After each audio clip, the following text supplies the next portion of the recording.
നമസ്കാരം, ഇത് IBN മലയാളം.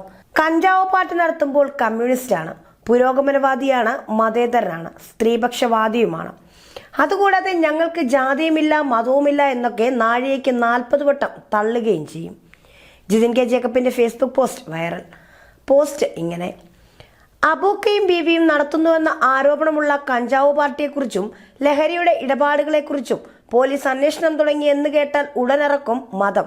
ഞമ്മന്റെ മതം ഇന്നതായതുകൊണ്ട് ഞമ്മനെയും ഞമ്മന്റെ ബീവിയെയും വേട്ടയാടുകയാണ് പോലും. എന്താ ഇരവാദം? ജയസൂര്യക്കെതിരെയും രഞ്ജിത്തിനെതിരെയും മുകേഷിനെതിരെയും ആരോപണം വന്നപ്പോൾ ഹിന്ദുക്കളെ വേട്ടയാടുന്നുവെന്ന് ആരും പറഞ്ഞില്ല. നിവിൻ പോളിക്കെതിരെ ആരോപണം വന്നപ്പോൾ ക്രിസ്ത്യാനി ആയതുകൊണ്ട് വേട്ടയാടുന്നു എന്ന് ആരും പറഞ്ഞില്ല.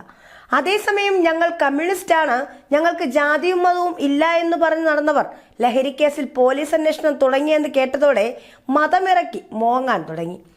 ബാക്കി ആർക്കെതിരെയും പീഡനാരോപണം ഉയർന്നാലും അബൂക്കയും ബീവിയും ആഞ്ഞടിക്കും.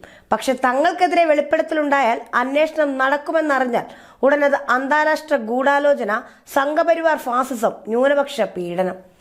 അബൂക്കയുടെയും ബീവിയുടെയും നേതൃത്വത്തിലുള്ള ലഹരി പാർട്ടിയെക്കുറിച്ചുള്ള അന്വേഷണം പ്രഖ്യാപനം നടന്ന ശേഷം അബൂക്കാന്റെ ബീവി എന്തൊക്കെയോ പുകച്ചിട്ട് ഒരു ചാനലിൽ കയറിയിരുന്ന മോഹൻലാലിനെ ഉപദേശിക്കുന്നത് കണ്ടു.